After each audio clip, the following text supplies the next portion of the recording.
Competition आपके video lecture में स्वागत है स्टूडेंट्स आपका। और आज का जो टॉपिक है वो है मौलिक कर्तव्य, जो कि पॉलिटी सेक्शन का महत्वपूर्ण क्वेश्चन है। ये भी संभावना है कि पूछे जा सकते हैं मौलिक कर्तव्य से रिलेटेड क्वेश्चंस, तो इस टॉपिक को भी अच्छे से कवर कर ही लें तो ज़्यादा बेहतर है। और आपकी जानकारी के लिए मैं बता दूं स्टूडेंट्स, अगर आप PDF चाहते हैं तो डिस्क्रिप्शन बॉक्स में लिंक दिया गया है, वो आप ऐप डाउनलोड करके परचेज कर सकते हैं। और मात्र 1500 में आपको पूरा कोर्स कराया जा रहा है, जो आपके लिए बहुत ही महत्वपूर्ण है। और वो लोग ज़रूर खरीदें जो जिनका 100 के अराउंड आपका PT में आ रहा है, क्योंकि 100 के अराउंड वाले जितने भी हैं स्टूडेंट्स वो क्वालिफाई ज़रूर कर जाएंगे, जैसा कि मेरा मानना है। तो वो लोग ज़रूर इसको परचेज कर लें। टाइम कम है और प्रिपरेशन करने के लिए आपको कम से कम GS1 GS2 और ऑप्शनल मिला के कम से कम आपको 100 क्वेश्चन के आसपास आपको तैयारी करनी पड़ती है। तो ये 10 दिन या 15 दिन या 1 महीने में संभव नहीं हो पाएगा, उसके लिए आपको अभी से ही लगना पड़ जाएगा। और जितना आप मटेरियल कलेक्ट करने और उसको बनाने में समय कम लगाएंगे वो आपके लिए बेहतर होगा। आप किसी और संस्थान या मेरे संस्थान के द्वारा बनाए गए नोट्स को प्रेफर कर सकते हैं। बाकी और भी जो टॉपिक है वो आपको जल्द से जल्द, और हमारा जो कोशिश है वो 15 नवंबर तक आपको सारा कोर्स करवा देने का है, GS1 GS2।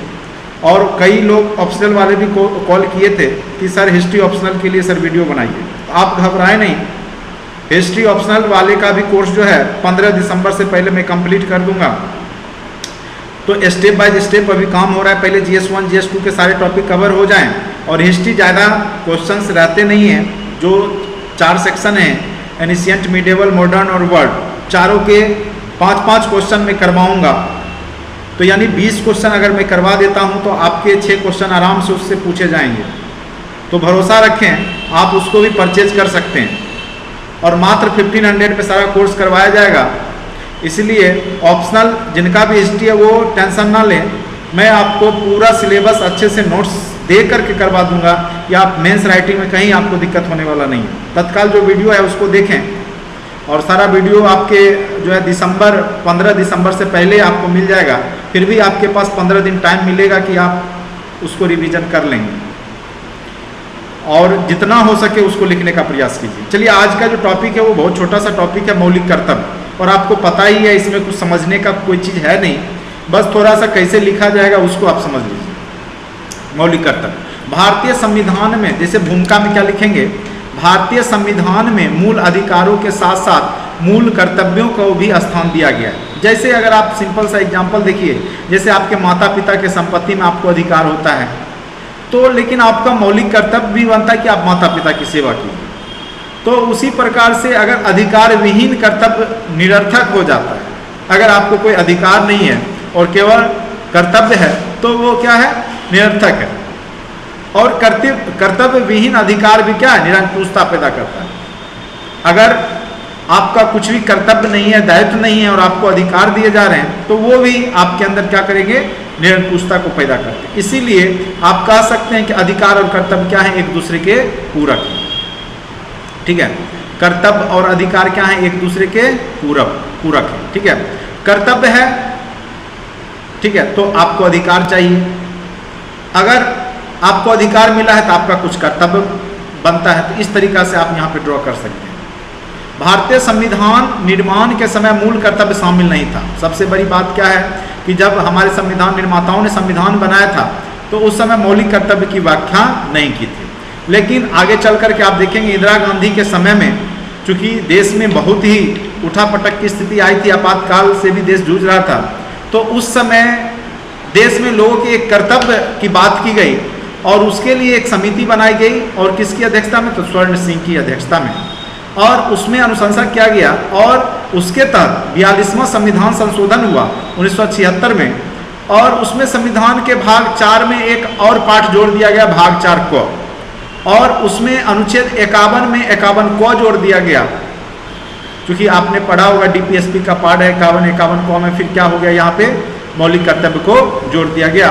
और उसमें 10 मौलिक कर्तव्यों की सूची प्रस्तुत की गई थी, 10 मौलिक कर्तव्यों को उसमें जोड़ा गया था। ठीक है। लेकिन अगर वर्तमान में बात करें तो अभी 11 कर्तव्य हैं। आगे चल करके 86वां संविधान संशोधन 2002 में जब हुआ तो उसमें मौलिक कर्तव्य में एक अधिकार जोड़ दिया गया कि 6 से 14 वर्ष के आयु के बच्चों के माता पिता या संरक्षक का कर्तव्य होगा कि वे अपने बच्चे अथवा प्रतिपाल मतलब जो उसको पाल रहा है कि बच्चे को शिक्षा प्राप्त करने का अवसर प्रदान करें। यानी हर एक माता पिता या गार्जियन का कर्तव्य है कि वो अपने बच्चे जिनका उम्र 6 से 14 वर्ष है उसको कल कारखानों में ना लगा करके कहाँ भेजना है, स्कूल में भेजना है। और उसके लिए आप देखे होंगे कि शिक्षा का अधिकार 21 को भी आया है और 6 से 14 वर्ष तक के लिए शिक्षा अनिवार्य कर दिया गया है। बच्चों को पोशाक दिया जाता है, भोजन दिया जाता है, विभिन्न माध्यम से सरकार प्रयासरत। तो इसमें एक दायित्व बढ़ा दिया गया कि गार्जियन का या जो प्रतिपालन है या माता पिता हैं उनका कर्तव्य है कि अपने बच्चों को एक स्कूल जरूर भेजें, क्योंकि बच्चे जब स्कूल जाएंगे शिक्षित होंगे तभी वो मौलिक कर्तव्य को समझेंगे। शिक्षा नहीं होगा तो वो मौलिक कर्तव्य को समझ ही नहीं पाएंगे कि उनका क्या अधिकार है और उनका क्या कर्तव्य है। भारत में मूल कर्तव्य को कहाँ से लिया गया तो पूर्व जो भूतपूर्व सोवियत संघ है, ठीक है, USSR, तो वहाँ से लिया गया है। चूँकि मौलिक कर्तव्य की सर्वप्रथम चर्चा जो है रूस में ही की गई थी, ठीक है।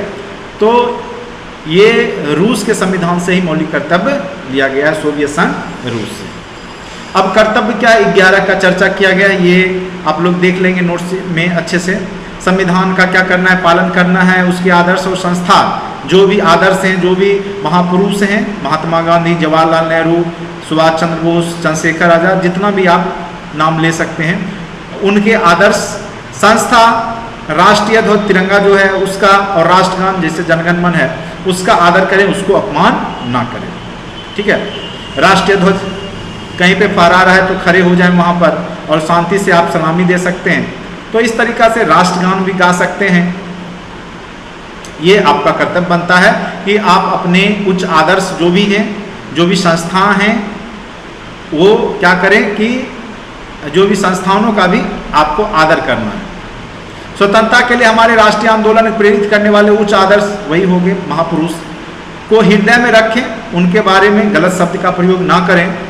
आए दिन आप सुनते होंगे कि पंडित नेहरू, महात्मा गांधी को विभिन्न पार्टी दल के नेताओं के द्वारा या लोगों के द्वारा उनको नीचा दिखाने का प्रयास किया जाता है, उनके बारे में गलत अफवाहें फैलाई जाती है। तो ये भी आपका कर्तव्य बनता है कि उन गलत अफवाहों पे ना ध्यान दे करके जो राष्ट्रीय आंदोलन को प्रेरित करने वाले उच्च आदर्श हैं उनको आप हृदय में रखिए, उनको अपमानित ना करें, क्योंकि उन्होंने अपनी जिंदगी का बलिदान दिया है बस आने वाले भविष्य के लिए, हमारे लिए, हमारे आने वाले कल के लिए उन्होंने बलिदान तक दिया है। तो उनके बारे में गलत शब्द का प्रयोग ना करें। तो ये आपका दूसरा कर्तव्य बनता है। उसके बाद आप अपने देश की संप्रभुता यानी जो आपकी शक्ति है, स्वयं निर्णय की शक्ति, एकता और अखंडता बनाए रखिए। किसी भी ऐसा काम में मत पड़िए या नहीं कीजिए जिससे कि देश की एकता या सांप्रदायिकता की भावना पैदा हो जाए या एकता खत्म हो जाए, हिंदू मुस्लिम दंगा हो जाए या आसपास लड़ाई दंगे हो जाए, इस तरीका से आप बचें। देश की रक्षा कीजिए। जब बुरे वक्त आते हैं देश पर, अगर कोई दुश्मन देश आक्रमण किया, अटैक किया है, तो उस समय राष्ट्र की सेवा करने के लिए एकदम तत्पर रहें। जब भी देश की आपको आवश्यकता होगी तो आप देश सेवा, राष्ट्र सेवा के लिए तैयार रहें। भारत के सभी लोग आपस में समरसता और भाईचारे का भावना का निर्माण करें। जो लड़ाई दंगा है उससे दूर रहें, सांप्रदायिकता की भावना से दूर रहें और आपस में भाईचारा को मिल करके फॉलो करें। उसके बाद जो हमारी संस्कृति के गौरवशाली महत्व है, जो हमारा जो इतिहास है भारत का, उसको समझिए और अपने आप को जो है एक गौरवमयी सभ्यता संस्कृति का कह सकते हैं कि मानिए आप अपने आप को कि आपकी संस्कृति, आपके देश की संस्कृति जो है महान है और गौरवशाली है। कभी भी अपने देश के बारे में या अपने देश की संस्कृति के बारे में गलत शब्द या गलत ना बोलें, ये आपका कर्तव्य बनता है। प्रकृति और पर्यावरण से जुड़े जो भी जीव जंतु हैं उनकी भी आप रक्षा करें, पेड़ पौधे की रक्षा करें। जीव जंतु जो हैं उसको सताए नहीं, बिना मतलब के मारे नहीं, उसकी हत्या ना करें, उसका खरीद फरोख्त ना करें, ये आपका कर्तव्य बनता है। और हमेशा मानव दृष्टिकोण विकसित करें, ये नहीं कि अंधविश्वास में पड़ जाएं और हकीम जैसे हो गया या कुछ जादू टोना टोटका टाइप का काम ना करें। चूँकि वैज्ञानिक युग है और वैज्ञानिक दृष्टिकोण मानववाद, जिससे ज़्यादा से ज़्यादा मानव का हित हो, ज्ञानार्जन और सुधार की भावना विकास करे, यानी जिससे देश विकास होगा। अगर आप मानवता पे काम करेंगे, अगर आप ज्ञानार्जन पे काम करेंगे, वैज्ञानिक दृष्टिकोण रखेंगे, तभी आपका देश तरक्की करेगा। इसीलिए आप इसको कर सकते हैं और करें। सार्वजनिक संपत्ति को सुरक्षित रखें, जैसे रेलवे हो गया, डाक हो गया, या जो भी सरकारी संपत्ति है, विद्यालय हो गया, तो उसको आप देख रेख करें, उसको क्षति ना पहुंचाएं। अब ये नहीं अब रेलवे में बैठे तो पंखा खोल लिए, बल्ब खोल लिए, रेल देखते होंगे आप लोग, तो ऐसा काम करते हैं तो आप क्या करते हैं, आप कर्तव्य विहीन है। आप देश के लिए आपके दिल में कोई कर्तव्य ही नहीं है। ऐसे कोई न्यायालय में वाद योग नहीं है, आपको कोई केस नहीं होगा आप पे, आपको जेल नहीं जाना पड़ेगा, लेकिन फिर भी ये आपका कर्तव्य है कि आप सार्वजनिक संपत्ति को सुरक्षा दें और ऐसी एक्टिविटी से दूर रहे जो हिंसात्मक हो, हिंसा से एकदम दूर रहिए। उसके बाद व्यक्तिगत और सामूहिक गतिविधियों एवं सभी क्षेत्रों में उत्कर्ष की ओर बढ़ने का सतत प्रयास करें, जिससे राष्ट्र आप बढ़ेंगे तभी देश बढ़ेगा, इतना जान लीजिए। तो इसीलिए आप आगे बढ़ने का निरंतर प्रयास करें और उपलब्धि को अपनी नई ऊंचाइयों तक ले जाएं। उसके बाद है 11वां, आपको हमने चर्चा कर ही दिया कि माता पिता का यह कर्तव्य है कि 6 से 14 वर्ष के बच्चे को शिक्षा प्राप्त करने का अवसर प्रदान। ये आप लिख सकते हैं छोटा में डिस्क्राइब करके। अब भारत सरकार ने मौलिक कर्तव्य को प्रभावी बनाने के लिए क्या उपाय किए हैं वो आप जानिए। 3 जनवरी को मूल कर्तव्य दिवस के रूप में घोषणा किया गया है कि उस दिन मूल कर्तव्य दिवस मनाया जाएगा और लोगों को कर्तव्य से। दूसरा जो सरकार का उपाय है कि विद्यालयों के पाठ्यक्रम में मौलिक कर्तव्य को जोड़ा जाए और जब टीचर ट्रेनिंग होता है अध्यापकों के प्रशिक्षण में भी उनके मौलिक कर्तव्य को बताया जाए। जो मौलिक कर्तव्य है 11 उसको बताया जाए, जिससे कि बच्चे और टीचर इन दोनों को पता हो। और टीचर को इसलिए पता होना चाहिए कि वो बच्चों को शिक्षा देंगे तो उसमें मौलिक कर्तव्य के बारे में बताएंगे, जिससे एक सुयोग्य नागरिक का निर्माण होगा जो अपने मौलिक कर्तव्य को जान रहा होगा। ठीक है। उसके बाद है बोर्ड में के माध्यम से बड़े बड़े विज्ञापन दे करके बोर्ड पर ज़्यादा से ज़्यादा मौलिक कर्तव्यों का प्रचार होना चाहिए, प्रस्तुत करना चाहिए। उसके बाद मीडिया के माध्यम से कर्तव्य के संबंध में, जो मीडिया है, चैनल है, उसके माध्यम से मौलिक कर्तव्य को बताया जाए तथा चेतना सत्र में जो है चेतना या जो भी कह सकते हैं कि इसका प्रसार किया जाए कि मौलिक कर्तव्य क्या क्या हैं, उसके बारे में लोगों को जानकारी हो। मीडिया ऐसे दृश्य दिखाने से परहेज करे जो जनता को उत्तेजित करे या मूल कर्तव्य से विचलित करे। ऐसे चलचित्र या वीडियो ऑडियो का प्रसारण मीडिया ना करे। तो ये सब पर विशेष ध्यान देना है। अब आज ये विशेषता, जो मौलिक कर्तव्य उसकी विशेषता क्या है कि न्यायालय द्वारा परिवर्तन नहीं कराए जा सकते हैं। ये न्यायालय में क्या है, परिवर्तनीय नहीं है। ठीक है। अगर कोई व्यक्ति मौलिक कर्तव्य को फॉलो नहीं कर रहा है, जैसे झंडा है उसको सलामी नहीं दिया या खड़ा होके वहाँ पे राष्ट्रगान नहीं किया, तो आप उसको जेल नहीं भेज सकते या न्यायालय में उसको नहीं ले जा सकते। जिस प्रकार से मूल अधिकार संविधान को समझने के लिए महत्वपूर्ण तत्व है, उसी प्रकार से मौलिक कर्तव्य भी है। ये इसकी विशेषता है। सरकार द्वारा कुछ प्रयास किए गए हैं जो बहुत ही अच्छा प्रयास माना जा सकता है, जैसे भारतीय ध्वज संहिता 2002, जिसके तहत क्या है कि राष्ट्रगीत और राष्ट्रध्वज के अपमान पे रोक लगाता है। अगर कोई व्यक्ति राष्ट्रगीत या राष्ट्रध्वज का अपमान करता है तो उसको सजा दी जाती है। उसके बाद भारतीय दंड संहिता 153 में राष्ट्रीय एकता को नुकसान पहुंचाना एक अपराध की श्रेणी में रखा गया है, आईपीसी की धारा 153। तो ये भी चर्चा जरूर कर देंगे। ये सरकारी प्रयास है मौलिक कर्तव्य को लेकर के। उसके बाद है महत्व सचेतक के रूप में आप इसको लिख सकते हैं कि नागरिकों को अपने देश और समाज के लोगों के प्रति कर्तव्य के बारे में जानकारी रखने में मदद करेगा या करता है।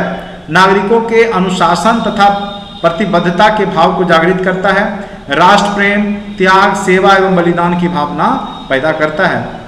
मूल कर्तव्यों के संवैधानिक प्रावधान के कारण ही मूल अधिकार या मूल कर्तव्यों में संतुलन स्थापित हो पाता है, यानी ये एक दूसरे के क्या है, पूरक है। मूल अधिकार और मूल कर्तव्य क्या है, एक दूसरे के पूरक हैं। इस तरीका से आप वहाँ पे थोड़ा सा ड्रॉ कर सकते हैं। तो ये था आपका मौलिक कर्तव्य। तो मौलिक अधिकार और मौलिक कर्तव्य एक दूसरे के पूरक हैं, और बिना मौलिक अधिकार का जो है मौलिक कर्तव्य निरर्थक, या कह सकते हैं हम कि उसका यहाँ पे देखिए लिखा हुआ था जैसे हेडिंग में, अधिकार विहीन कर्तव्य निरर्थक होते हैं, उसी प्रकार से कर्तव्य विहीन अधिकार निरंकुशता पैदा करते हैं। ये लाइन जरूर लिख देंगे। तो इतना अगर लिखते हैं तो सफिशियंट है मौलिक कर्तव्य से रिलेटेड क्वेश्चंस। ऐसे इसकी आने की संभावना बहुत ना के बराबर ही होती है, लेकिन फिर भी एक बार अच्छे से देख लिए तो आपके अंदर एक कॉन्फिडेंस रहेगा। अगर किसी भी प्रकार के क्वेश्चंस पूछे जाते हैं तो मैं वो कर सकता हूँ। देखिए स्टूडेंट्स, इसमें कुछ क्वेश्चन मैं बताऊंगा, लास्ट में 5 क्वेश्चन गेस करूंगा। 5 में आने की उम्मीद बिल्कुल रहेगी, 5 ही क्वेश्चन में से आ जाता है। लेकिन ये सब जो हम तैयारी कर रहे हैं बैकअप के लिए कर रहे हैं कि अगर नहीं आया तो हमारे पास बैकअप प्लान तैयार रहना चाहिए। अगर आप कोई काम कर रहे हैं, आपकी रणनीति होनी चाहिए, अगर ये हथियार फेल हुआ तो दूसरा हथियार आपको बैक से सपोर्ट कर दे, ठीक है। तो उसके लिए मैं पढ़ा रहा हूँ। ये मुझे पता है कि क्वेश्चंस किस टाइप के और कहाँ से पूछे जा सकते हैं, लेकिन वो मैं लास्ट में चर्चा करूंगा।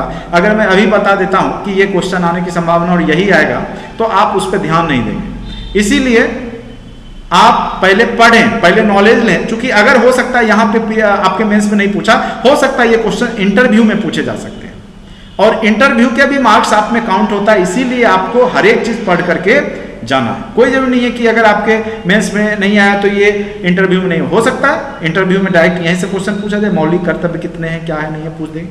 तो आपके पास जानकारी समग्र होना अति आवश्यक है। तो आज के लिए इतना ही। Thank you so much watching for this video. अगर आपको अच्छा लगता है लाइक करें, सब्सक्राइब करें और शेयर करें। और अगर आप परचेज करना चाहते हैं तो वो भी डिस्क्रिप्शन बॉक्स में लिंक दिया गया है, ऐप डाउनलोड करें और मात्र 1500 में आपको दिया जा रहा है, तो आप इसको परचेज भी कर लें, तो आपके लिए जरूर ही ये फायदा कारक सिद्ध होगा। चलिए आज के लिए इतना ही। आपका दिन मंगलमय हो।